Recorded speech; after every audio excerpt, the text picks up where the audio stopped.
shed my pink humanoid skin and replaced it with scales.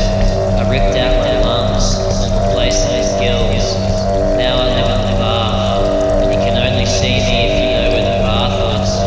I don't get many visitors, therefore I'm a rare fish.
Watch me roll a ball of foil into $1 million. And if I don't make it, at least my fluoro footsteps will be all around for everyone to see.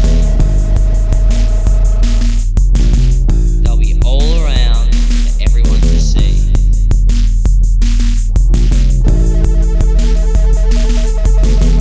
We're all born to succeed, depending on how we define it and where we find it.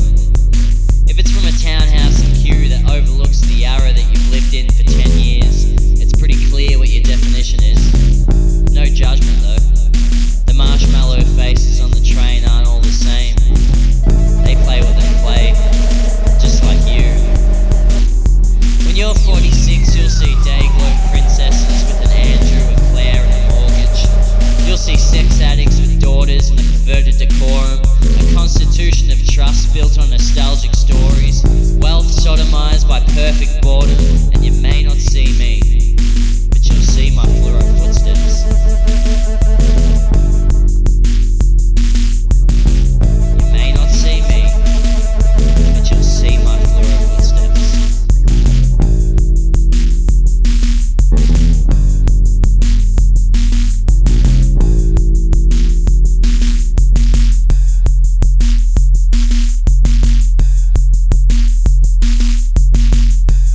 prosperity.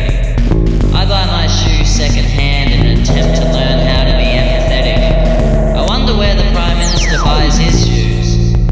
When I was a child, I used to think a political party was just a party about politics. Now I'm older, I guess I still think the same. It's a shame pornography isn't the same as it was in the 70s, when the Prime Minister was learning to jerk off. It's funny though, how time folds and flips over, dips and dives, and someone like the Prime Minister can turn a verb into a noun. Fucking wanker. I've only ever thought about joining the army from a suicidal point of view. I could go out as a martyr of my own self. Is this what it's like to be the Prime Minister? Is this what it's like to empathise with a lizard? I think I need new shoes. Or find success in onanism, in my own room with my own set of morals, which as far as I believe is a white 22-year-old male, a valid, but maybe only until that pang of conscience swings back around in its palpable cycle, present to whip me into shape when I get too comfortable, like a snake biting its own tail, or possibly the Prime Minister committing an act of self-fellatio. I definitely need new shoes.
I'm not articulate in conversation, but I still found my way home. Speaking of finding things, I find security in numbers, so I'll never be alone. My autonomic nervous system is burning in the light of the past, so switch off the lamp at the canvas shade, end the gas heater in the corner. Whatever it is, it's a St. Albans nightmare. Stretch too far away to make sense, even if I'm standing in the center, where I can see a starship approaching. That's not anything to make me panic. I know it will turn away from the burning ozone layer, like success turns away from me. Again, nothing that frightening, because as the orbiter of me suggests, my ozone layer won't burn forever. My scaffolding can be rebuilt, torn down and rebuilt whenever I need it. That's why when I watched my best friend hang from the scaffolding of a tall structure in the cool breeze of the night, it wasn't just some mindless teenage bullshit. That scaffolding was his, and he trusted with everything that was him. You should see the tall, strong fucking building it is now. Success is on a spectrum, and I'm learning not to yearn for my spot.